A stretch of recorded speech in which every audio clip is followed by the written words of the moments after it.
Hi everyone, this is a project report for CS 506 on the police overtime project.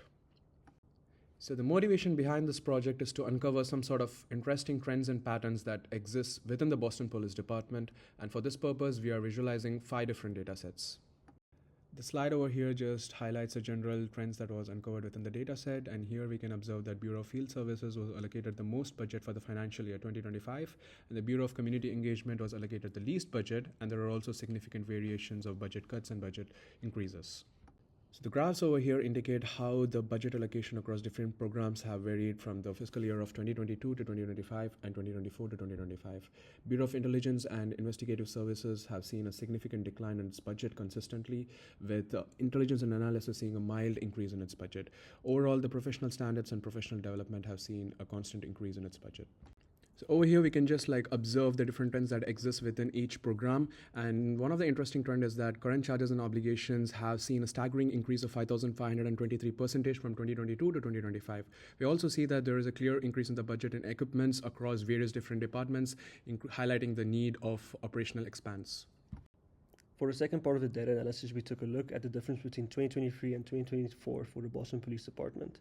As we can see, regular pay increased from 2023 to 2024, but made up a lower percentage of the total earnings, while overtime is consistent across 2023 and 2024. The largest increases were seen in retro and detail pay, which each increased more than 5% to each of the total pay distributions. Secondly, we can see the average salaries and overtime for Boston Police Department and non-Boston Police Department employees followed a similar trend from 2011 to 2023, and the anomaly of 2024 was explained in the previous section. And from our moving average, we can see that non-Boston Police Department employees followed a more consistent increase in regular pay and overtime. Next, we took a closer look at injury pay within the Boston Police Department, and as we can see in 2024, more than 30% of the employees in the Boston Police Department received injury pay, and that is the largest number of employees who received it since this data has been made available. Finally, we took a closer look at the injury pay within the Boston Police Department. As we can see from the graph, from 2023 to 2024, the total injury pay increased, but the average injury pay dropped more than 50%, and internal investigation is needed to determine the reason for this large increase in the number of employees taking injury pay. Here we have done the basic pre-processing and feature extractions, and also done the text classification in order to extract the key features from the reasoning data. These two plots represent about the zip codes and the frequency of primary reasons for the FIO stops, where the most amount of stops were regarding the drug-related issues. This plot represents about the summons issued, and exceeding 30% of the summons is related to the drug data, and next one is the traffic violation. This plot represents the primary reasons trend over the time, and linking these findings to the overtime, we observe that the longer higher risk stops are often associated with the drug related incidents and tend to drive higher overtime costs.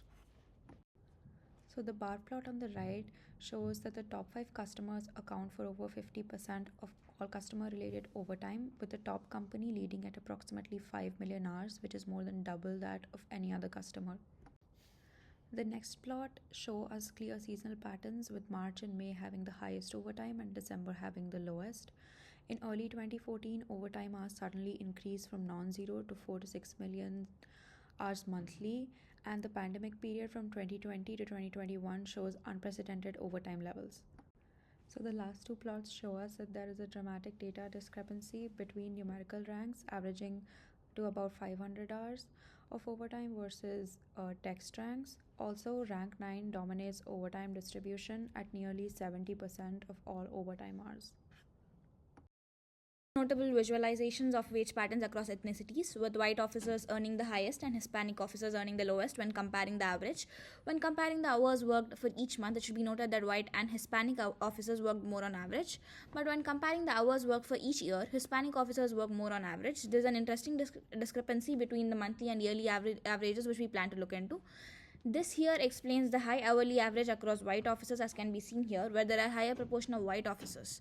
There are a lot more white officers when compared to black officers, as can be seen in graph. These are the position patterns. The anomaly in here is the student officers, who are in general paid a lot less compared to other officers. The superintendent, chief, commissioner and the night command in general work a lower number of hours, and they are the ones who usually get paid at least twice more than average. These are the gender patterns. Women command the same pay on average as men, but the number of women is significantly less in the department, as can be seen here.